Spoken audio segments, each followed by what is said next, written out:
Welcome to the Backyard Professor Responds. I don't have a video I'm responding to now. I am responding to a book. The amazing thing is I've only just barely started it, and I am only in chapter 2, actually chapter 3. I finished chapter 2 last night, and I do want to talk about some ideas that this book has brought to my mind. We are in an age to where the UFO phenomenon may actually end up being quite real. There are a lot of YouTube videos on this. I'm going to add my contribution to this because I have studied the ancient Ascension literatures fairly extensively, whether they are the ancient Jewish, the early Christian, the ancient Maya, or the ancient Mithraic Ascensions in the Mithras liturgy describing such a process.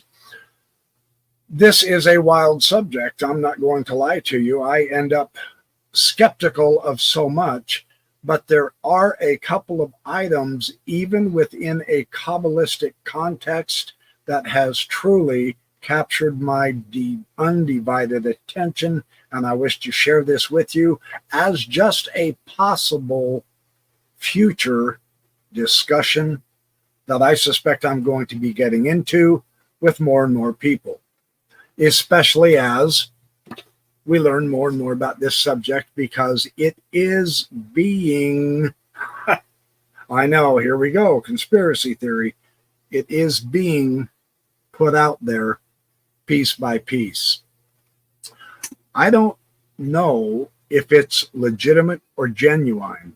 All I know is there is something remarkably interesting with the Ascension literature of exquisite scholarship and descriptions of UFO abductions. Let me share with you what I mean in this book, Untold Stories of Alien Encounters in Mesoamerica, Sky People. This is by Artie Sixkiller Clark. She is an indigenous American. That's what she calls herself. So don't get mad at me for misidentifying her. She is also a PhD wielding person. She works out of Montana. She spent 13 years researching this book, going down to Belize, to Guatemala, and the Mesoamerican area, interviewing people who shared their stories with her about being visited by the Sky People. Her book is a 2015 book. I would highly recommend it. This is remarkably interesting. Here is just a partial clip of an interview she had with a person that this is what caught my eye. Did you ever learn why you were taken? I asked. This person was taken from age 6 all the way through his life. And he describes being taken to a gigantic disc in the sky that was its own world.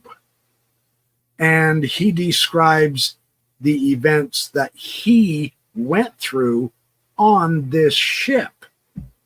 And it is quite stunning what he says here. He said, I found out when I was about 9 or 10, they introduced me to my double. And that's when my jaw hit the floor. I said, wait, I've heard this before. Let me keep reading. That was in 1963, long before human scientists were conducting cloning experiments. Well, what did you do when you met your clone? I asked. I taught him about life. When I was 16, I stayed on board their ship, and my clone came back to Earth. He stayed there 2 weeks impersonating me, and no one ever knew the difference. So will your clone one day replace you? I asked. No, he is the same age as me, but he was made to live on another planet. The space travelers were populating. So I have a double out there who lives on another world. He looks like me, he talks like me, and he has my knowledge. When was the last time you saw your double? I asked. The night I graduated from college. They came to me late that night, took me on board their ship, and told me that they were finished with me. It was another graduation of sorts. My double had learned what he needed to know. He would be a farmer like me on another planet, and I had taught him all he needed to know. They never thanked me. I think it is a concept they don't understand. He had been sharing his knowledge, his indigenous knowledge of trees and biology and botany with these beings that took him up to the ship. And he had a double. Now, having read the ancient Ascension literatures, I immediately thought of the book of Enoch, because in the book of Enoch, Enoch ascends to heaven, and there he meets his higher self, and he is allowed to sit on the throne of the being who is his own self in the celestial world. That's in the book of Enoch. The astonishing thing is, James D. Tabor, a very good biblical scholar, I've actually had him on my show a few times. His doctoral dissertation was Paul's Ascent to Paradise. And he describes where Paul said, I knew a man, whether in the body or out of the body, ascended to the third heaven. The ship, in so many of these accounts that these people describe, has 3 levels. The highest level is a very special level. They are ascended through a light shaft into heaven, and they get to go to the third heaven. Now, from their description, these are poor people in Belize and Honduras and Guatemala. They have no way to physically describe and properly name a higher technology. They're simply expressing what they went through. It's the same principle with Paul. He also mentioned that I heard and saw things unutterable. He simply could not describe it all. That is what so many of these people also say. There's just no way to describe what was going on. They were interested in the plant life of planet Earth, and they wanted to learn about that plant life from this particular person. And they spent decades talking with him about that, periodically off and on, taking him to their ship, and him teaching them and them teaching him about their ways and about their kind of life. I want to read a selection real quick on page 163 of Tabor's fascinating book. As with Poimandres. Now, Poimandres is in the Hermetic literature. This is the Egyptian Greek materials, probably about 100 BC to 1 to 200 AD. The journey up seems to be fundamentally a journey within, inside the self, a beholding of the immortal nature beyond the bounds of mortality and fate. The text reflects some sort of a creation myth in the opening rituals, so that salvation in this text apparently involves a reversal of creation, an escape from the bonds of cosmic necessity or fate. There are references to seeing oneself and to looking within oneself, and what appears to be a journey into one's own organs. At this point, the ascent becomes very dangerous, with a near total loss of the self and the need for a protecting guide in order to go farther. Whereas one had to disguise oneself earlier, here one experiences a breakthrough or a crossing of a boundary. Confessing one's true identity and greeting the powers of fate in a positive way. Finally, one comes before the supreme God and receives a revelation. At this stage, the candidate seems to hear with divine ears, in some sense, having undergone a kind of a death or a loss of self. This is known as deification. It is an experience during one's lifetime. This doesn't happen after death, so one must return to the mortal realm the ritual can be selectively passed on to others. That is a very remarkable, interesting concept in a nutshell of what this guy's talking about. In the Apocalypse of Abraham, I've got it here in the Old Testament pseudepigrapha of James H. Charlesworth. Abraham, this is basically a commentary of Genesis 15, one of the most difficult chapters in the Old Testament, where Abraham is sacrificing the turtle doves and causing sacrifice, right, of the lamb and the birds. He's told not to sacrifice the bird because he needs the wings. He gets on a bird with wings and it takes him to heaven. Now, this is metaphorical language. If you're going to be silly enough to take it literally, you completely misunderstand the issue. It is not about literalism. He did not ride an actual bird. The only way he could describe going up in his ascent is if something had wings taking him. But he went physically up and he saw the entire circuit of the earth.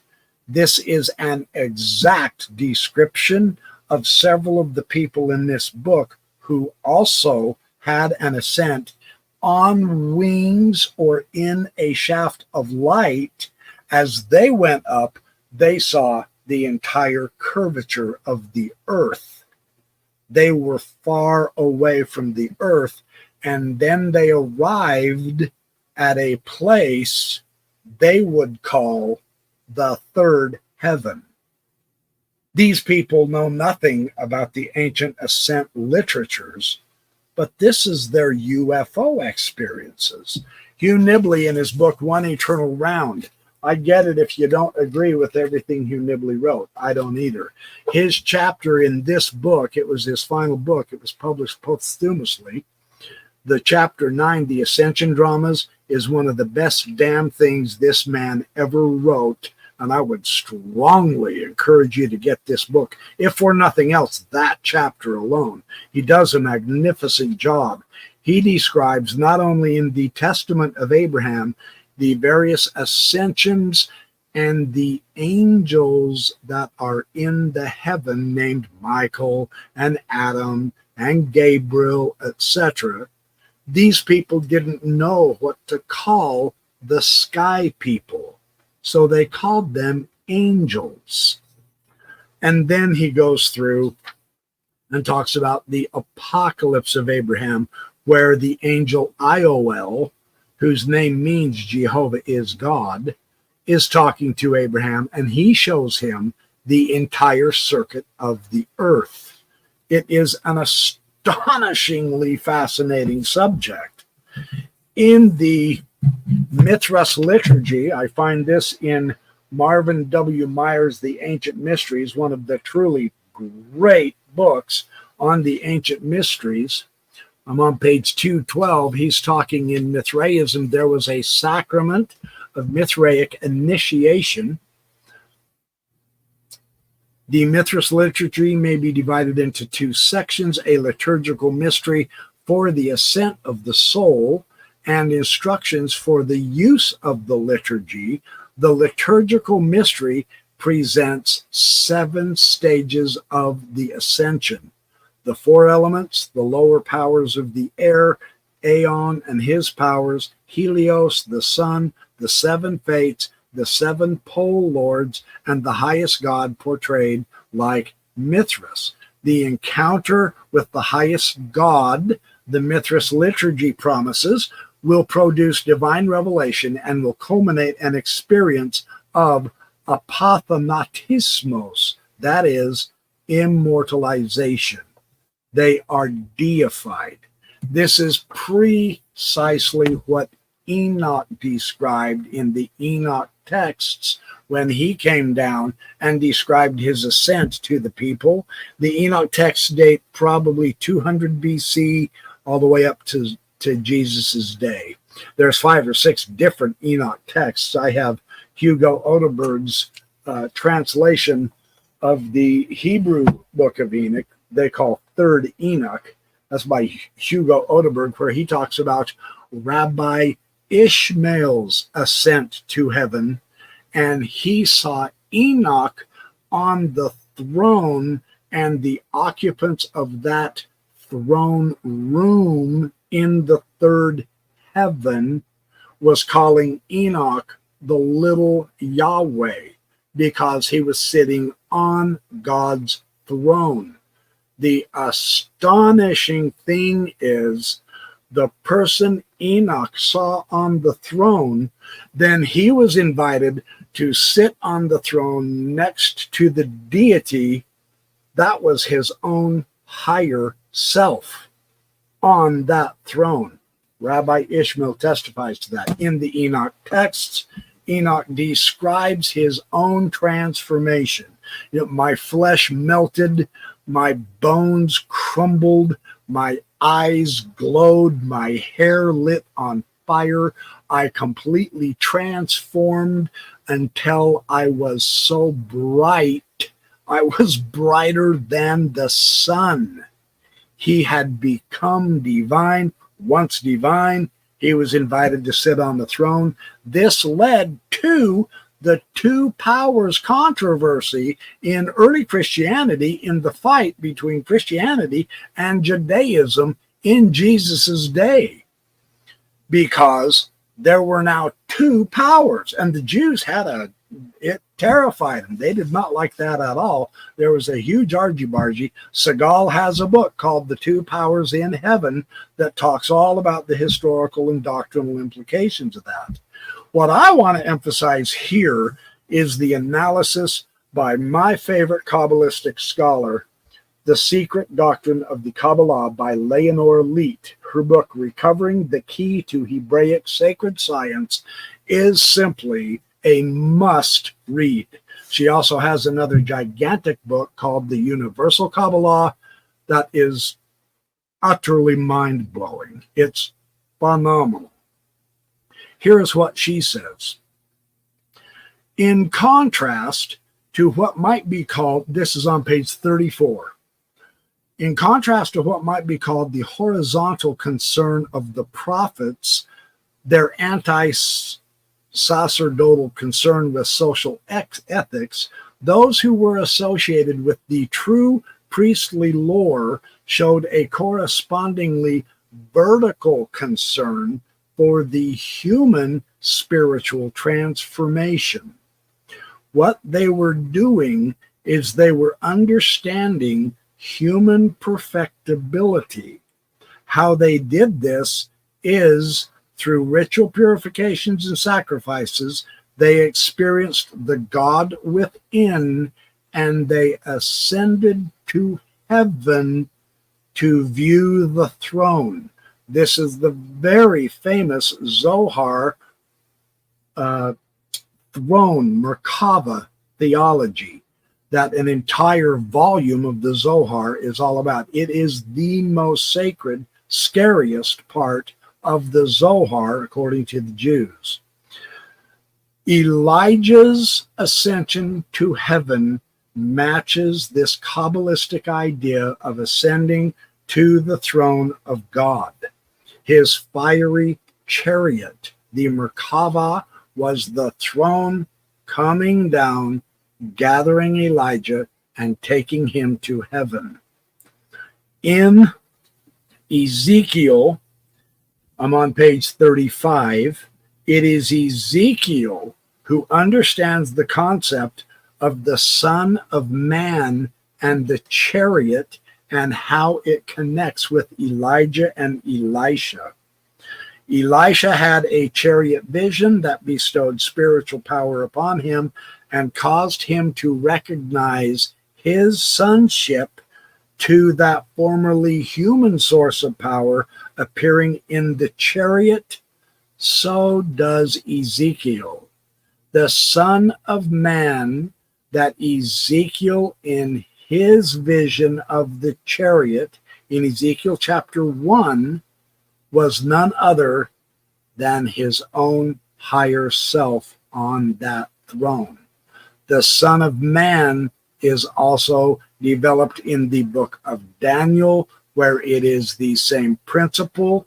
It is the higher self that the ascendants elevate to see who and what they really are. This is absolutely amazing. The wheels, the living creatures, the firmament, and the throne, the likeness of the throne, it had the appearance of the likeness of a man, which they find out was their own higher self, and that was called the likeness of the glory of the Lord. The glory, or the kavod of God, which he saw seated on the throne, had the appearance of a man because it was his higher self. They had a double. We, by extending this doctrine to all people, because every ascendant person who had that ascent into the third heaven, into what was called the throne room, the upper level of perhaps the UFO ship, had this double person of their own.